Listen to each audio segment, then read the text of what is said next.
Only pretty much two investment banks got out of that somewhat unscathed, relatively speaking. One of them was Goldman Sachs. The other was Morgan Stanley. Morgan wasn't too involved in mortgage-backed security business, but Goldman was. You know how Goldman got out of that? Did the government build them out? Huh? Did the government build them out, or I think No. Wasn't it? It was insured through a company, and the government bailed out the insurance company, and the insurance. No, that's, you're talking about AIG. Okay? Yeah.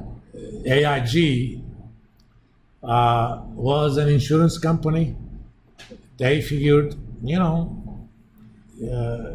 they could invest into what's called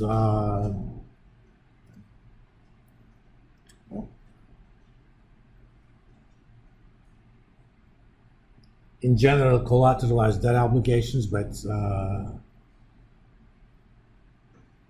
why can't I remember the term? This is credit default swaps in general. Credit default swaps is actually legally it's complicated, but technically it's simple. You own a certain debt obligation. Could be a bond, could be other stuff. And I'm AIG, and you come to me and say, how about you and I do a deal? For the next 5 years, I'm going to pay you an insurance premium, let's say 200 basis points. So over $100 million. Every year I'm going to pay you $2 million. But if the company that issued that obligation defaults, you're going to make me whole. I'll give you the note on the loan, and you're going to give me $100 million. That's a credit default swap. It sounds a lot like insurance, right? In fact, technically, it's default insurance. And AIG figured out they're an insurance company. We know this stuff. And they invested into a lot of credit default swaps, especially on collateralized debt obligations backed by subprime mortgage loans. Regular prime mortgage loans, when you collateralize them, you can sell them to the government. Freddie Mac, Ginnie Mae, they actually guarantee the principal payment. If I buy one of those mortgage-backed securities issued by Freddie Mac, for example, if certain mortgage defaults, government makes me whole. That's part of the deal.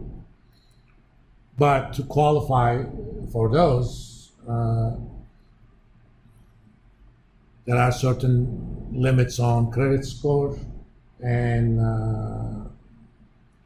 income. For example, if your credit score is below 640, or even if you're above 640, your interest or debt service divided by income is above 40%, you don't qualify for those. That's one of the reasons I had to co-sign for my ex's purchase in San Diego. She actually had a much better credit score than I did, but she didn't have much official income. Most of her income is under the table. IRS doesn't know about it, babysitting and that sort of stuff. And, I had to co-sign. If I wasn't there, technically she has to borrow in the subprime market, and the interest rates are much higher. These days, if you're 750 and above in credit score, which is pretty good credit score, you can get 7.98% on a federally conformable mortgage. Subprime would be probably 12 to 15. It is what it is. You take credit risk. And before 2008, these things were very common. In fact, a lot of banks knew that as soon as they originated a mortgage, they just put them together. 2 days later, they issued a mortgage-backed security, or in general, collateralized debt obligation, and they sold it to the overall market. which meant they didn't care whether a lot of these things were actually good risks. I mean, there were mortgages with no income or no proof of income. Nobody cared because, you know, federal regulations didn't require it because they weren't going to be purchased by federal agencies or government-backed agencies. So they kept doing it. And one thing about mortgage-backed securities, if the underlying collateral goes up in value, those things make a lot of money. Why?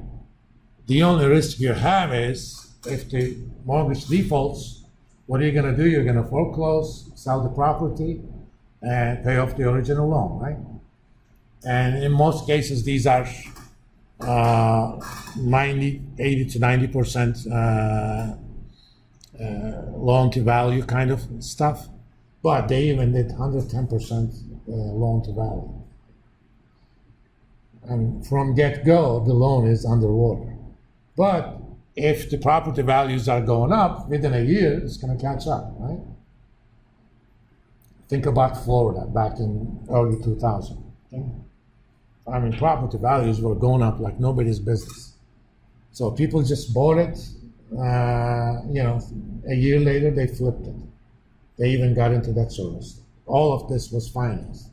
But all of that was subprime, which meant a lot of the buyers of these, if you're a pension fund and you have a pool that is rated below AA, you cannot legally buy that. Because by law, pension funds cannot invest into anything, public pension funds, cannot invest into anything that's not rated AA or AAA. And it makes a big difference. I mean, these days, I know we're going off on a tangent, but you don't learn these things anywhere else, apparently. If you go to FRED database of Federal Reserve, it's Federal Reserve St. Louis. Well, I actually want to look at the AA spread first. On average, a AA rated bond earns about 2/3 of a point higher than comparable treasuries. So if 5-year treasury is traded at 5%, a 5-year AA bond would trade around 5.67. And let's look at the single A.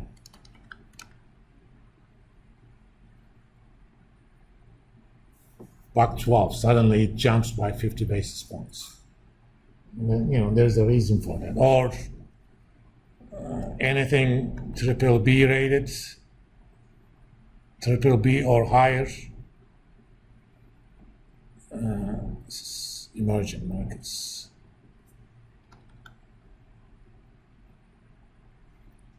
BBB is the lowest investment grade rating. You get about $1.60. BB is a junk bond. It's 306. There's a big jump.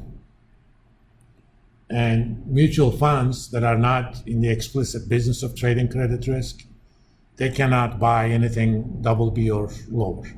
It has to be investment grade. But a lot of these things were sold. A bond may be BBB at the time it's issued, but by the time something happens, it could go into junk. Have you guys ever watched the movie Big Short? If you haven't, you should. Let me see where it is. It's on Amazon, I think, but streaming. It's on Netflix. Netflix? Okay. The last day is November 1st. Okay. I canceled my Netflix subscription, but I got pissed with all these emails about password sharing. I mean, one of my kids is in Boston, the other is in San Diego with his mother. I have an ex-girlfriend who's in Florida. So my password is being shared. They know it's being shared. I said, I'm not going to get all this hassle and pay you $24 a month. I canceled it. Instead, I got the Paramount Plus with Showtime, half the price.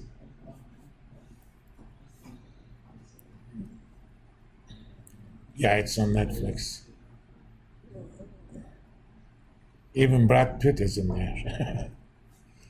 I mean, the story about that was there were a lot of AA rated mortgage-backed securities or CDOs in general.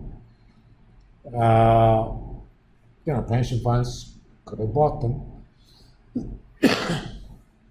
But these were based on subprime mortgages.